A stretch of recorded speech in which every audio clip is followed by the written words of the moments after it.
السلام علیکم ورحمۃ اللہ وبرکاتہ۔ میں ہوں مولانا عطاء الرحمن۔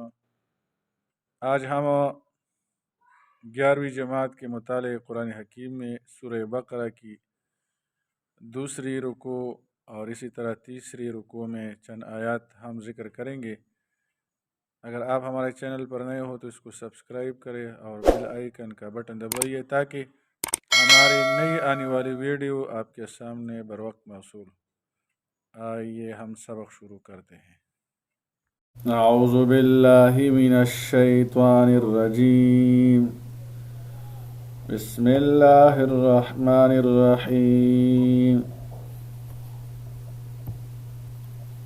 او کصیب من السماء فیہ ظلمات ورعد وبرق يجعلون أصابعهم في آذانهم من الصواعق حذر الموت والله محيط بالكافرين۔ یہ دوسری مثال ہے منافقین کے لیے۔ 4 آیاتوں میں منافقین کے لیے 2 مثالیں دے کر اس کا قابل نفرت ہونا بیان فرمایا گیا۔ پہلی مثال مثلہم کمثل الذی استوقد نارا سے ہے۔ یہ 2 آیات صم بکم عمی فہم لا یرجعون، اور یہاں سے دوسری مثال ذکر ہے۔ 2 مثالیں اس بنا پر دی گئی ہے کہ منافقین میں 2 طرح کے لوگ ہیں۔ ایک وہ جو اپنے کفر میں بالکل پختہ تھے، ایمان کا اظہار صرف دنیاوی مصلحت کی وجہ سے کرتے تھے، ایمان و اسلام سے ان کو کوئی واسطہ نہ تھا۔ اور دوسری قسم منافقین کے ایسے تھے جو اسلام کی حقانیت سے متاثر ہو کر کبھی کبھی سچے مسلمان ہونے کا ارادہ بھی کر لیتے تھے، مگر پھر دنیاوی اغراض سامنے آ کر ان کو اس ارادہ سے روک دیتی تھی۔ اس طرح وہ ایک تذبذب اور تردد کے حال میں رہتے۔ پہلی مثال جو مثلہم کمثل الذی استوقد نارا سے ذکر ہے، یہ پہلی مثال منافقین کی ہے جو اپنی منافقت میں بالکل پختہ ہو۔ تو جس طرح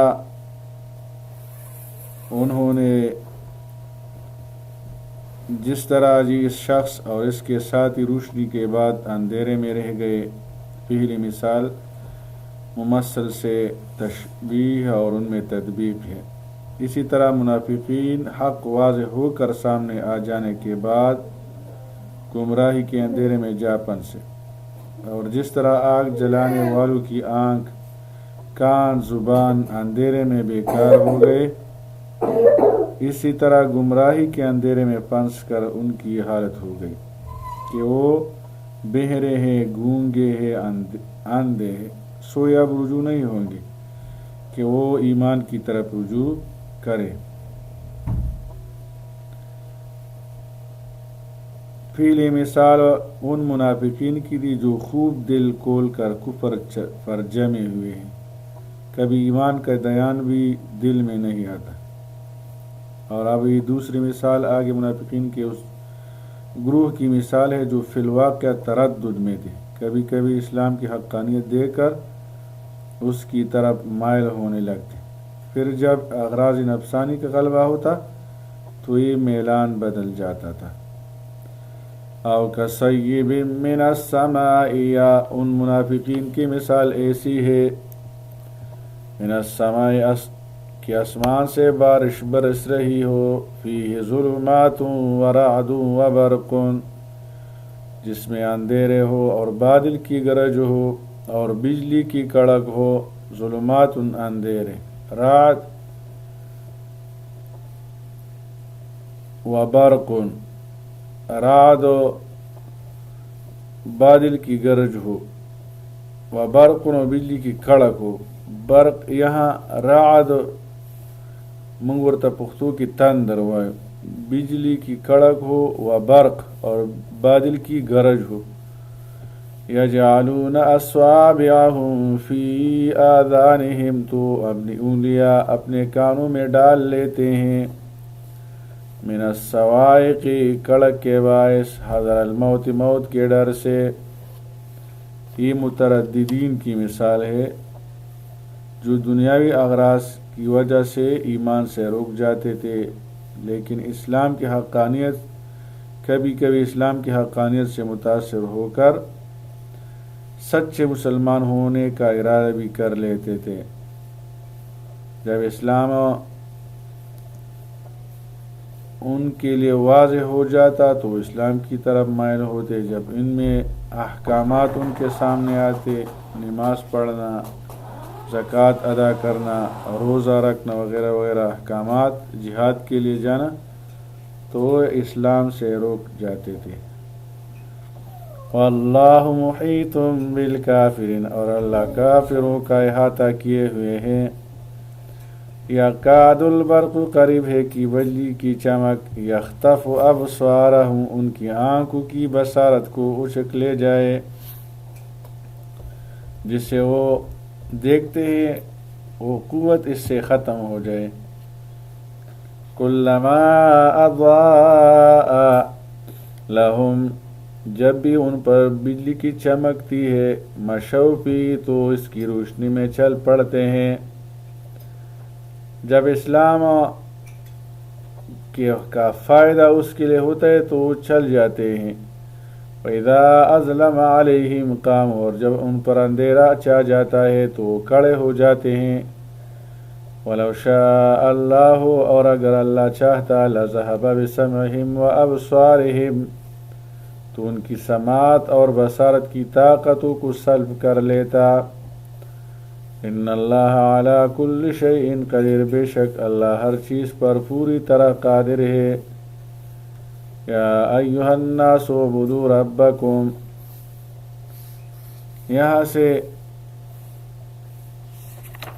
3 گروہوں کا ذکر ہے جو پہلے 3 گروہ ذکر کیے گئے ہیں، مسلمانوں کا اور کفار کا اور اسی طرح منافقین کا. 20 آیات میں ان تینوں کا ذکر ہے.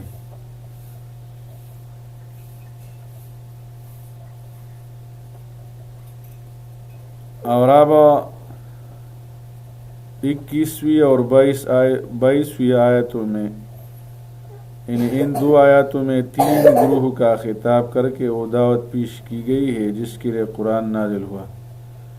اس میں مخلوق پرستی سے باز آنے اور ایک خدا کی عبادت کرنے کی طرف دعوت ایسے انداز سے دی گئی ہے کہ اس میں دعویٰ کے ساتھ اس کے واضح دلائل بھی موجود ہے، جن میں ادنا سمجھ بوجھ والا انسان بھی ذرا سا غور کرے تو توحید کے اقرار پر مجبور ہو جائے. یا ایھا الناس اعبدوا ربکم، اے لوگو اپنے رب کی عبادت کرو.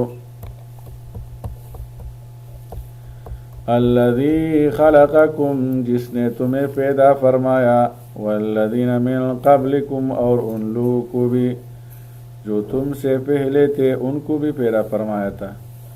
لعلکم تتقون، تاکہ تم عذاب سے بچ سکو. اللہ کی عبادت کرو، یہاں لفظ رب لایا گیا ہے. رب کے معنی پروردگار، پرورش کرنے والا. جس ذات نے تمہاری تربیت کی ہو تو اس ذات کی عبادت کے مستحق بھی وہ ذات ہے. اور عبادت صرف اللہ جل شانہ کی ہونی چاہیے کہ تم کو بھی پیدا کیا اور تمہارے آباء و اجداد کو بھی اللہ جل شانہ نے پیدا کیا ہوا ہے. لعلکم، جب عبادت کرو گے، لعلکم تتقون، یعنی دنیا میں گمراہی اور آخرت میں عذاب سے نجات پانے کی امید تمہارے لیے صرف اسی صورت میں ہو سکتی ہے کہ توحید کو اختیار کرو اور شرک سے باز آؤ. الذی جعل لکم الارض فراشا والسماء بناء، الذی جس نے تمہارے لیے زمین کو فرش بنایا، والسماء بناء اور آسمان کو چھت بنایا۔ اللہ جل شانہ نے کائنات میں زمین و آسمان میں قدرت حق کو ظاہر کیا۔ اس کے ذکر کرنے سے اللہ تعالیٰ نے کائنات میں زمین و آسمان میں قدرت کے مظاہر ہے یہ دونوں۔ پہلی نعمت، ان انعامات میں جو اللہ تعالیٰ نے انسان پر کیے ہیں، یا ایک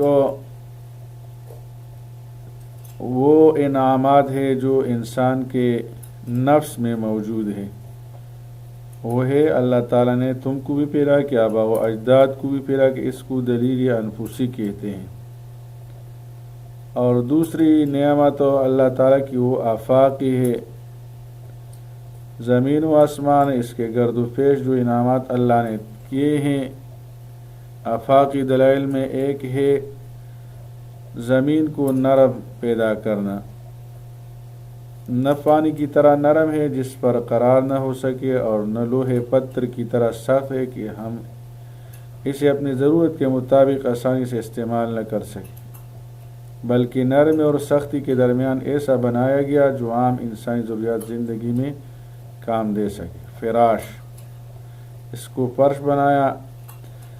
اس لفظ سے یہ لازم نہیں آتا کہ زمین گول نہ ہو، کیونکہ زمین کا یہ عظیم الشان کرہ گول ہونے کے باوجود دیکھنے میں ایک سطح نظر آتا ہے، اور قرآن کا عام طرز یہ ہے کہ ہر چیز کی وہ کیفیت بیان کرتا ہے جس کو ہر دیکھنے والا عالم، جاہل، شہری، دیہاتی سمجھ سکے۔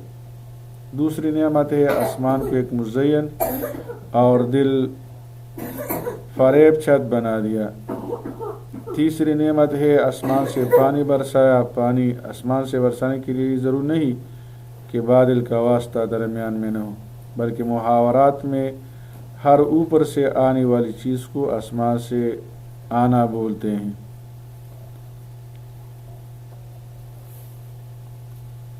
الذي جعل لكم الأرض فراشا والسماء بناء وأنزل من السماء ماء، اور آسمان سے پانی نازل فرمایا، فأخرج به من الثمرات، پر اس پانی کے ذریعے تمہارے کھانے کے لیے کچھ پھل نکالے، رزقا لکم تمہارے کھانے کے لیے، فأخرج به من الثمرات رزقا لکم، پانی کے ذریعے تمہارے کھانے کے لیے کچھ پھل نکالے، فلا تجعلوا للہ اندادا، تو کسی کو اللہ کے مد مقابل نہ ٹھہراؤ، وانتم تعلمون، جبکہ تم یہ بات جانتے ہو۔ آج کے سبق یہاں تک کافی ہے انشاءاللہ تعالی، اور اس اسباق کے لیے ہم اور ویڈیو بنائیں گے انشاءاللہ۔ اگلی ویڈیو میں ہم حاضر ہوں گے۔ السلام علیکم ورحمۃ اللہ وبرکاتہ۔